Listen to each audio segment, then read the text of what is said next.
My fingers went numb around my phone as I read the family group chat thread, the screen brightness suddenly too harsh against my eyes. The messages had been flying for 20 minutes. Detailed plans for the Lake Harbor family reunion, room assignments, activity schedules, photo sessions, and my name appeared exactly once. Someone should tell Nora the dates so she doesn't accidentally show up. The blood rushed from my face as I scrolled up, finding weeks of planning I'd never seen. Rachel posting mock-ups of matching family t-shirts, Marcus coordinating catering for the important family members, Mom sharing Pinterest boards for decorating the cabin I legally owned, but apparently wasn't invited to visit. My sister's most recent message made my stomach clench. Perfect. Now we can actually have the family photos we've always wanted, just the people who matter. My name is Nora, I'm 31, and I'm a freelance architect. This is the story of how I made them understand what family really means. Growing up, I learned to read the spaces between words, the glances that didn't include me, the conversations that stopped when I entered a room. While Rachel got birthday parties and Marcus got college graduation celebrations, I got quiet acknowledgments and reminders to keep expectations reasonable. When I made Dean's List, Mom mentioned it once to her book club as an afterthought. When I won a design competition that came with a $15,000 prize, Dad asked if I was sure I hadn't misunderstood the results. But the cabin at Lake Harbor was different. Every summer until I turned 16, Grandpa Joe would drive me there in his pickup truck, letting me choose the radio station for the 3-hour trip. He taught me to fish from the dock he'd built by hand, showed me how to identify birds by their calls, and let me help him maintain the property with a kid-sized toolbox he'd bought just for me. "This place runs in our blood," he'd say, pointing to the osprey nest he'd watched grow for 15 years. "And someday, it'll be yours to protect." When the lawyer read his will 2 years ago, the room went silent as she announced that the cabin, worth nearly $400,000, was left entirely to me. Not split between all the grandchildren, not held in trust for family use. Just mine, with a handwritten note. For Nora, who sees the beauty in quiet places and understands what preservation means. My family's reaction was swift and predictable. Within hours, they'd developed a collective memory that Grandpa Joe had always intended the cabin to be shared family property. Mom started a group text about fair usage schedules. Dad mentioned bringing in contractors to maximize the space for everyone.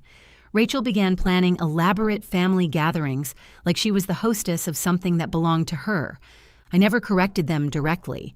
I simply kept paying the property taxes, handling the maintenance, and staying quiet when they talked over me during their planning sessions. They took my silence as agreement, my presence as permission. They used my key as if it were a spare, my space as if it were theirs, my inheritance as if it were everyone's birthright. The morning I read that group chat, I sat in my apartment's kitchen with a cup of coffee that had gone cold an hour earlier. The autumn sun slanted through my blinds, creating pale strips across the floor where my laptop sat open to property management websites. I'd been researching something for weeks without fully admitting it to myself, bookmarking pages about vacation rentals and property management companies. Now, staring at their messages about excluding me from the place Grandpa Joe left me, something crystallized. I opened a new browser tab and typed Lake Harbor Premium Vacation Rentals. 3 hours later, I'd signed a contract with Coastal Properties Management. Starting in 2 weeks, the cabin would be listed as an exclusive retreat rental for $400 per night. Booked through the end of the year. The property manager, Sandra, was enthusiastic about the cabin's potential. "Waterfront properties with private docks book instantly," she said over the phone. "We'll have this occupied almost year-round." I didn't tell my family immediately. Instead, I spent the next week quietly removing every personal item they'd gradually moved into their space. Rachel's collection of romance novels disappeared from the bedside table. Marcus's fishing equipment vanished from the shed. Mom's decorative towels were replaced with the plain white ones I'd originally bought. Each time I drove to Lake Harbor, the cabin became more mine and less theirs. The locksmith came on a Thursday morning. New deadbolts, new window locks, new security code for the keypad entry. I texted the property manager the codes and drove home with the old keys in my pocket, feeling lighter than I had in months. That Friday evening, my phone rang with Marcus's number. His voice was tight with confusion and something close to panic. "Hey, the cabin door won't open." Did you change the locks for some reason? I was stirring pasta sauce when he called, the kitchen warm with steam and the smell of garlic. Oh, I said calmly. I should have mentioned. The cabin is being professionally managed now. Coastal Properties handles all bookings and access. Silence stretched for several seconds before he found his voice again. Bookings? What are you talking about? It's a vacation rental now, fully booked through New Year's, actually. The property manager says waterfront places are really popular with tourists. I could hear Rachel in the background, her voice sharp and rising. Marcus put the phone on speaker. Nora, this is ridiculous. We're supposed to be here for Dad's retirement celebration this weekend. We have 15 people coming. Where are we supposed to stay? I considered the question while watching the pasta water bubble. I'm sure there are hotels in town, or maybe one of those extended stay places off the highway. Rachel's voice cut through clearly now. You can't do this. This is a family place. Grandpa Joe wanted us all to use it. Actually, I said, turning off the burner and leaning against the counter, he left it to me specifically. The will was pretty clear about that, and the property management company thinks it could generate about $80,000 a year in rental income. The silence that followed was different from the usual silences my family created around me. This wasn't dismissal or disregard. This was the silence of people realizing they'd miscalculated something important. Dad's voice joined the call, quieter than the others but carrying an edge I hadn't heard before. Sweetheart, we need to talk about this reasonably. This affects the whole family. I served myself pasta, the fork scraping lightly against the ceramic bowl. It affects me, actually. The property taxes, the maintenance, the insurance. It's all been coming out of my account for 2 years. The rental income will help cover those expenses. Since when do you care about money? Rachel snapped. You've never complained about the costs before. I almost laughed. I never complained about being excluded from your planning discussions either, but that doesn't mean I didn't notice. That stopped the conversation entirely. For 10 seconds, the only sound was the slight static of the phone connection and what might have been someone breathing carefully. Finally, Mom's voice appeared, artificially gentle. Honey, if you felt left out, you should have said something. We always assumed you preferred. You assumed I didn't matter enough to include, I interrupted, my voice still calm but no longer polite. The group chat planning this weekend's celebration has 67 messages. My name appears once, and only to suggest someone should tell me not to show up. Another pause. I could picture them looking at each other, probably sitting in the cabin's living room where I'd spent countless hours listening to them plan things I wasn't invited to join. That was just, Marcus started, then stopped. Just what? I asked. Poor phrasing, Dad finished. We didn't mean it that way. I sat down at my small dining table, twirling pasta around my fork. What way did you mean it? No one answered that question. I continued eating while they stayed on the line, the silence stretching until it became uncomfortable even for them. Finally, Rachel tried a different approach. Look, maybe we can work something out. What if we split the rental income? You keep 50% and the rest of the family shares the other half. I swallowed a bite of pasta before responding. What family? What do you mean? I mean the family that plans reunions without inviting me? The family that makes decisions about my property and group chats I'm not included in? The family that refers to me as someone who shouldn't show up? That family? The call went quiet again. I could hear what sounded like a chair scraping against the floor, someone moving around. We made mistakes, Mom said finally. We can fix this. I finished my pasta while considering her words. The cabin will be available for booking again in January. You can rent it like anyone else. The rate will probably be about $450 a night by then. Sandra says waterfront properties typically increase their rates after a successful first season.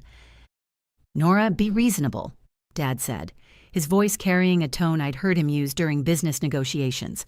We're family. I carried my empty bowl to the sink and began washing it with careful, deliberate motions. Family, I repeated.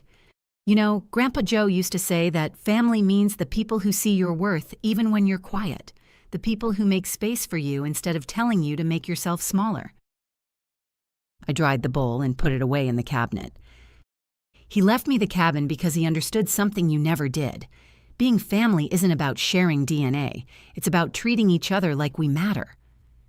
I could hear Rachel crying now, small sniffling sounds that she was trying to suppress. "The property management company will handle all inquiries," I said.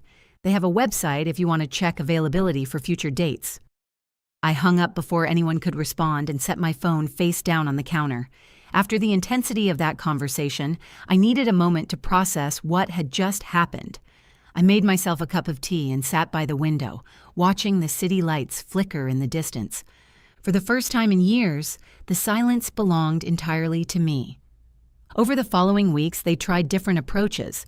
Mom called with apologies that felt rehearsed. Marcus sent long text messages about healing family wounds. Rachel showed up at my apartment building twice, but I didn't buzz her in. Each attempt felt like an extension of the same pattern. They needed something from me, so suddenly I mattered enough to contact. But something had shifted irreversibly. The cabin was no longer a symbol of what I'd been excluded from. It was proof of what I'd been protecting all along, quietly, patiently, until the moment came to stop protecting people who'd never protected me. The 15 guests who'd planned to attend Dad's retirement celebration that weekend ended up at a hotel conference room instead. From what I heard through mutual friends, the whole event felt awkward and incomplete without the lake setting they'd been promised. 3 months later, Sandra sent me a comprehensive report covering the peak autumn season. The cabin had been booked 78 nights out of the 90-day period she'd tracked, generating $31,200 in rental income. The reviews were exceptional. Guests praised the peaceful atmosphere and sense of authentic family history. One review particularly caught my attention. "This cabin feels like it's been loved by someone who truly understood its value. You can sense the care in every detail." I smiled reading that, sitting in my apartment with afternoon sunlight warming the same wooden table where I'd made my first call to coastal properties. The quiet around me wasn't empty anymore. It was full of choices I'd made, boundaries I'd set, and space I'd finally claimed as my own. My family learned something important that weekend they couldn't access the cabin. I'd never been invisible because I was forgettable. I'd been invisible because I'd been allowing them to look through me. But some things, once seen clearly, can never be unseen again. As for my relationship with them now, we exchange polite messages on holidays, nothing more. They've never attempted to book the cabin through the rental company, and I've never offered them family rates. Sometimes the most honest relationships are the ones where everyone finally understands exactly where they stand. If you've ever discovered that the people who claim to love you have been making space for everyone but you, you know the moment when silence stops being something that happens to you and starts being something you choose. It's not about cutting people off. It's about stopping the habit of cutting yourself down to fit into spaces where you were never truly welcome. Sometimes the most powerful thing you can do is simply stop participating in your own erasure. The people who matter will notice. The ones who don't? Well, they'll keep talking to the empty space where you used to stand, wondering when you became someone they couldn't see through anymore. Before you go, here's a quick bonus for sticking around. If you love learning and growing like I do, you need to try audiobooks. I've got an exclusive deal with Audible. Your first month is completely free. That's access to over 500,000 titles. Zero cost to you. All the details are waiting in the description. Don't miss this one.